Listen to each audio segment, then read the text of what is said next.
The magic was definitely failing. Every day the crack increased in size. It would not be long until the whole of the Xanu stone would explode into an uncontrollable event. Penchak and Jen were unaware as to how serious the condition of the Xanu stone had become.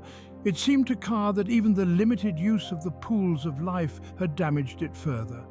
Xamanak had begun the process that would lead to a lesser self. Ka suspected that this perversion had increased the stress on the Xanu. The Xanu stone was an unusual artifact. Its origins were largely obscured with the passage of eons, but what was known was well versed amongst the major hierarchy.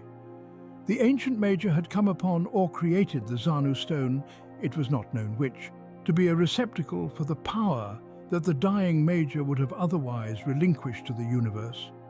Within it is crystalline matter. It contained the potential and knowledge of innumerable generations of a race of master magicians. It was recognized that its outer surface could not be marked by any known substance. Indeed, it was the hardest material known in all of the planes where the major could easily enter. It gradually softened towards the center, the core being a large drop of liquid, which glows an incredibly bright pallid blue that lights the whole stone.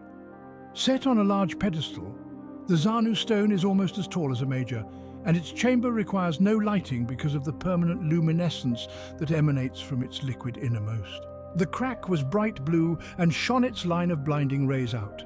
Ka was strong enough psychically and mentally to resist the urges that it inspired in so many others. To gaze upon the refracted power of the core caused most to suffer a most acute megalomania, an adverse side effect that Ka would soon be forced to deal with. The chamber of the stone opened, and Penchak strode confidently in. He was there to childishly taunt Ka about his recent forced slaying of Norn.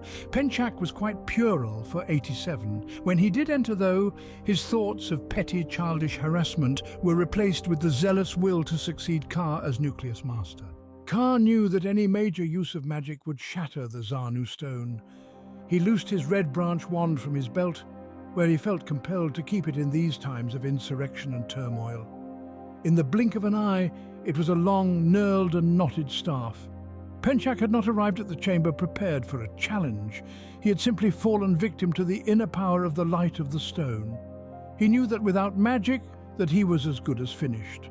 Ka had bested the finest swordsman in the Hidden Kingdom just days before.